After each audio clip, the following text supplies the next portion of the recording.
আমার এই ছোট ভাইটা দেখতে দেখতে 16 বছরে পা দিয়ে দিল। ও আমার কাছে ছোট বাচ্চার মতোই।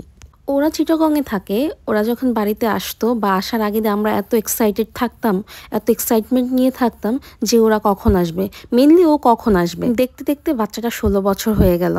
ভাগ্যক্রমে এবার একসাথে বাড়িতে ছিলাম, তাই মনে হলো যে না, যাওয়া যায়, একটু বাচ্চাটার সাথে ঘুরে আসি। তো যেই কথা সেই কাজ, তাই চলে গেলাম আমার ছোট ভাইয়ের সাথে ঘুরতে। তো চলেন আপনাদের সাথে শেয়ার করি। বেশি মিস করো কাকে বেশি মিস করো? আব্বা আম্মা আপনাদেরকে সবাইকে ভাইয়া ব্লগ সবাইকে মিস করো? আপু তো বলছি বিকাল তোমাকে নিয়ে বের হবো। স্টার্ট হইও না, থাক। তোমার কি লাগবে বলো?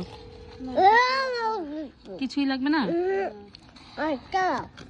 তুমি কি চাই আপুকে বলো, আপু যদি পারি দিব।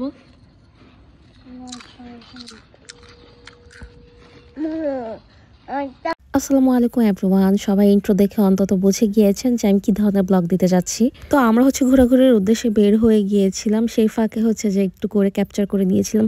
আসলে ওরকম ইন্টেনশন ছিল না কোনো কিছু ক্যাপচার করা। তারপর ছোট ছোট করে যে ভিডিও ক্যাপচার করেছি, ওইগুলাই অ্যাডজাস্ট করে একটা বড় ভিডিও হয়ে গিয়েছে। তাও খুব এখানে যে আমরা অপেক্ষা করছিলাম রিক্সার জন্য, কোনো রিক্সা পাচ্ছিলাম না। অনেকক্ষণ ওয়েট করার পরে একটা অটো চলে আসে। চাঁদপুরে আসলে আপনারা অটো টমটম পাবেন, এগুলোতে চড়তে কিন্তু খুবই ভালো লাগে। তো এই তো বলতে বলতে যে আমি আর এখানে কোনো কিছু ক্যাপচার করিনি। আমরা চলে এসেছি আমাদের মোস্ট ফেভারিট জায়গা, ফুচকা চটপটির দোকান মাহিদ ফুচকাতে। তো এখানে এসে ও ফুচকা নেয় আর আমি যে একটা ভেলপুরি নিই। আগে আমি চটপটি পছন্দ করতাম, কিন্তু আমার বড় বোন ভেলপুরি খেতে খেতে এখন যে আমরা ভেলপুরির ফ্যান হয়ে গিয়েছি। তো ওইটাই খাচ্ছিলাম, মানে ওকে বলছিলাম যে এখান থেকে ভেলপুরি খেয়ে দেখো, ওইটা অনেক মজা। তো আমরা প্লেট 2টা খালি করে ওকে জিজ্ঞাসা করছিলাম যে কেমন লাগছে, তো ও বললো যে না ভালো। তারপর আমরা যে আরেকটা ভেলপুরি অর্ডার করি। এত মজা ছিল যে আরেকটা খাওয়ার ইচ্ছে ছিল, কিন্তু আমরা যে যদি এখানে ভেলপুরি খেতাম তাহলে হয়তো বা অন্যান্য খাবারগুলো খেতে পারতাম না। তো এখানে আমরা খাওয়া দাওয়া করে যে আমরা রিক্সা করে চলে যাচ্ছিলাম আমাদের অন্য একটা জায়গার উদ্দেশ্যে। আমার কাছে ভালোই লাগছে, আমি মনে হয় আরেকটা দিলে একটা খেতে পারতাম। বামে যান। তো আমরা যে একটা রেস্টুরেন্ট আছে চাঁদপুরে, এটাকে কি বলে, দ্য বার্গার ওভারলোড বা পিৎজা টাইপ কিছু একটা। তো এখানে আসলাম। এখানে এসে কতক্ষণ যে আমি ওর সাথে দুষ্টাইমো করছিলাম, ফাজলাইমো করছিলাম। দেখেন কি করছিলাম। বয়স দিয়ে বড় হয়ে যাচ্ছে, বয়স তো মাত্র একটা সংখ্যা, কিন্তু সে আমাদের কাছে সেই ছোট্ট নিমামটাই রয়েছে বা সেই ছোট্ট নিমামটাই থাকবে। বয়স ম্যাটার করবে না আমাদের কাছে। আর সেও যখন আবদার করে, খুব ছোট বাচ্চাদের মতো করে এসে আবদার করে, মনেই হয় না যে আমাদের নিমামটা এখন 16 বছর হয়ে গিয়েছে বা সে ক্লাস 10-এ পড়ে। আলহামদুলিল্লাহ। তাকে আমি বিভিন্ন কথা বলে হাসাচ্ছিলাম যে এই আমি তো তোমার ছোটবেলার হাগুমতো দেখছি, তোমাকে আমি কি অবস্থায় দেখছি। তো খুব লজ্জা পাচ্ছিল, দেখেন কিভাবে শাই হচ্ছিল, মানে আপনারা ফেসের অবস্থা দেখেন। তো দেখেন আমি তারপর একটু ইন্টেরিয়র, মানে ওদের ইন্টেরিয়রটা একটু ক্যাপচার করলাম। ইন্টেরিয়রটা অনেক সুন্দর ছিল। আপনারা চাঁদপুরবাসী আছেন যারা, তারা হয়তো এখানে গিয়েছেন।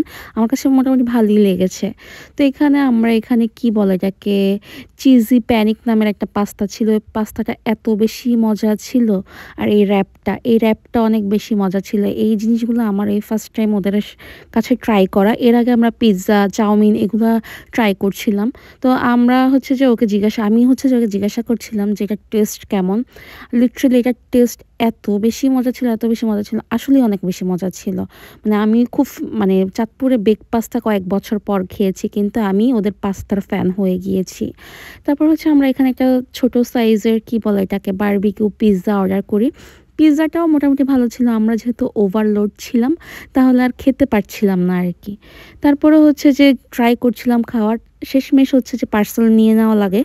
তো আমরা যে খাওয়া দাওয়া শেষ করে সাথে সাথে বের হয়ে যাই। রাত হয়ে গিয়েছিল আর লেট করছিলাম না। তো এখন আমরা দাঁড়িয়ে এখানে রিক্সার জন্য অপেক্ষা করছিলাম। পরে এই রিক্সাওয়ালা মামা আর যায় নাই। তারপরও আরও কিছুক্ষণ দাঁড়িয়ে থাকার পর এই রিক্সাওয়ালা মামা যে আমাদের সাথে যায়। আর চাঁদপুরের রাস্তাঘাটের যে বাজে অবস্থা, একটা সাইড দিয়ে ভালো আর আরেকটা সাইড, মানে অপর সাইডটা দিয়ে একদম খুব বাজে অবস্থা। যাই হোক, রিক্সার থেকে নেমে আমরা যে অটোতে উঠে যাই। আর দেখেন চারটা এত বেশি সুন্দর। এই ছিল আমার ছোটখাটো একটি ব্লগ। সবাই ভালো থাকবেন, সুস্থ থাকবেন। আসসালামু আলাইকুম, আল্লাহ হাফেজ।